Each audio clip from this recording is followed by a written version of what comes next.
All right, welcome to the Explainer. I am absolutely thrilled to have you here today. So, in this Explainer, we are going to explore one of the most universal fantasies in the modern world, winning the lottery. I mean, we've all done it, right? We've all stood there, stared at that tiny piece of printed paper, and just imagined our entire lives transforming overnight.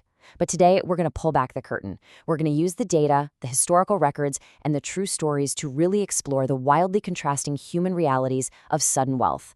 We're going to look at the highest of highs, the most devastating lows, and frankly, the completely bizarre lengths people will go to in order to game the system. Now, what's really interesting about this slide is the sheer, incomprehensible scale of modern jackpots. It is truly staggering. Just think back to November 2022. A single ticket purchased in California won a Powerball jackpot of $2.04 billion. Billion with a B. That is the largest single-ticket jackpot in the history of American lotteries and the largest cash value ever awarded to one single ticket. These prize pools have just grown exponentially over time, and that's due to higher ticket prices, cross-selling across more states, and intentionally reduced odds. It's a number so large it essentially short-circuits the human brain's ability to even process personal wealth. But this staggering number brings us to the core question of today's Explainer. What actually happens when you win? You know, the fantasy is infinite wealth, endless beaches, absolute freedom. But the actual human experience of overnight riches, well, it's far more complicated and honestly a whole lot more fascinating than those daydreams we have while standing in line at the convenience store. Before we get into the stories of the people, let's quickly look at the mechanics of the payout itself because it varies drastically depending on where you happen to live. In the United States, those massive billion-dollar payouts, they are heavily taxed. The IRS requires a minimum withholding of 24% right off the top, and winners very often owe even more than that when they actually file their returns. So you get a massive number, but the tax man takes a huge bite. Now, contrast that with Europe. European jackpots are generally tax-free lump sums. Yeah, literally tax-free.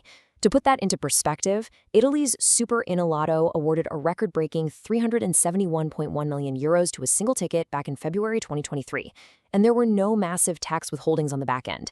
The actual structure of the win really sets the stage for everything that follows. Okay, let's dive into this. Section 1, the perfect million, when a smaller jackpot is just right. And this brilliantly illustrates that sometimes the absolute best thing that can happen to you isn't winning $1 billion, but winning just enough to change your life. I want to tell you about two women from Scarborough, Ontario, who both won exactly $1 million. Their stories show us the pure, chaotic randomness of luck. On one side, we have 62-year-old Laurie M.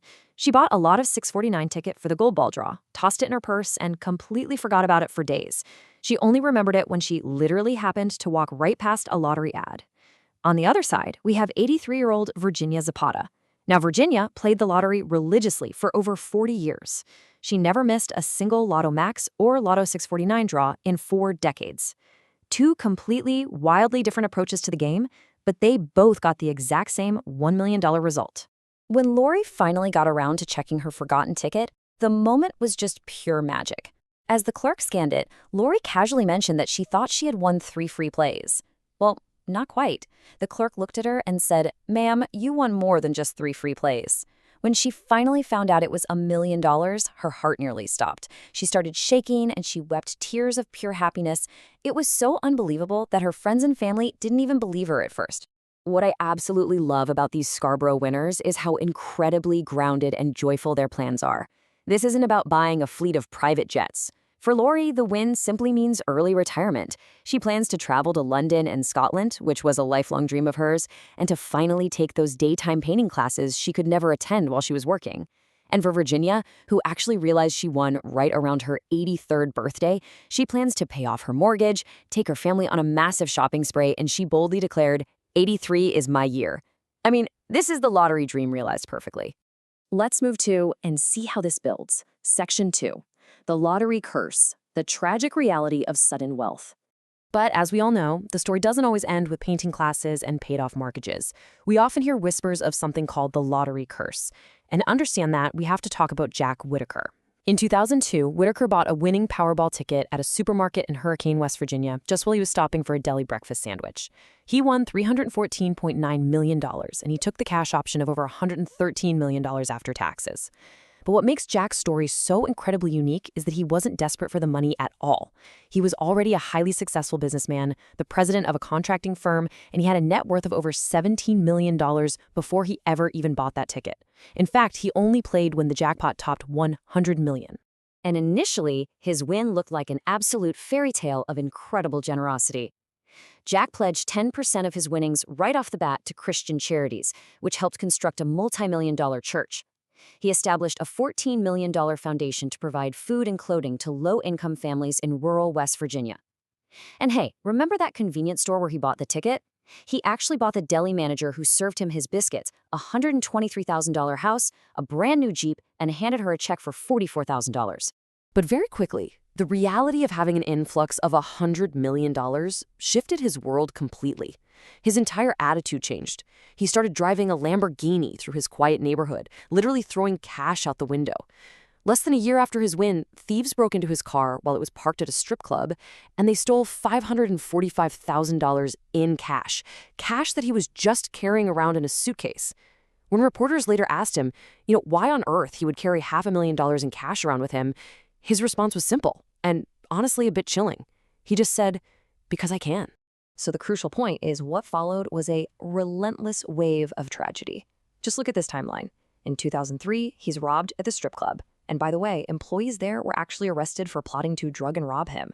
Then in 2004, the unthinkable happens. His 17-year-old granddaughter, Brandy's boyfriend, is found dead of an overdose inside Whittaker's home. Just months later, Brandy herself is found dead, wrapped in a tarp with drugs in her system.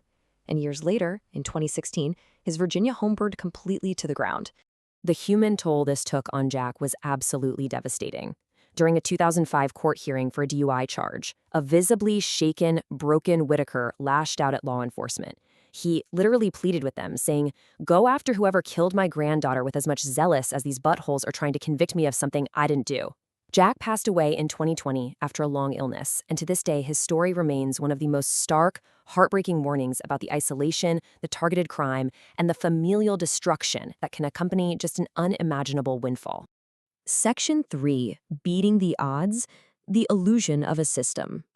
Now, the fear of this curse, combined with the desperate lure of the dream itself, leads to a really fascinating psychological phenomenon. People desperately want to believe there is a system to control all this chaos. Enter Richard Lustig. Richard was an entertainment booking agent from Florida, and he became a massive media sensation for one reason. He managed to win state-sponsored lottery games not once, not twice, but 7 times between 1993 and 2010. His prizes ranged from a $10,000 scratch-off all the way to over $842,000 in the Florida Mega Money game. Altogether, it totaled just over $1 million in value. So naturally, Lustig capitalized on his wins. He wrote a self-help book that skyrocketed to number 3 on Amazon's lists. His system, which he touted in countless TV interviews, was built on a few core pillars. First, and most importantly, and I'd argue most conveniently for the lottery commissions, you must reinvest all your winnings right back into buying more lottery tickets. Second, he told people to use hand-picked sequential numbers rather than those random quick picks. And third, you have to play those exact same numbers repeatedly over time. But as you might guess, financial experts aggressively pushed back against the illusion of his system. Personal finance author Zach Bissonette bluntly labeled Lustig's recommendations as dangerous. Statisticians pointed out that playing sequential numbers is actually mathematically inferior. But the biggest, most glaring critique came from financial journalist Felix Salmon, who noted the fatal flaw in Lustig's reinvestment rule. Because Lustig poured his winnings right back into the game, it is entirely unclear if he ever actually made a net profit. He won $1 million, sure, but how much did he spend to get it? He never publicly confirmed he was a net winner. It's just a brilliant illustration of how our human desire to control luck can completely defy basic logic. Which brings us right to the end of our explainer today. We've seen the sweets, quiet joy of $1 million funding a lifelong dream trip to Scotland. We've seen the horrifying descent of a $100 million fortune ending in tragedy, isolation, and loss. And we've seen the obsessive lengths people will go to just to try and manufacture their own luck. So when you step back and look at the whole picture, the taxes, the impossible odds, the joy, and the devastating curse, is the fantasy of the ultimate jackpot actually worth the potential nightmare? The next time you're standing at the convenience store, holding that little paper ticket in your hand, ask yourself, what exactly are you hoping to win? Thanks so much for joining me on this explainer, and as always, keep asking the big questions.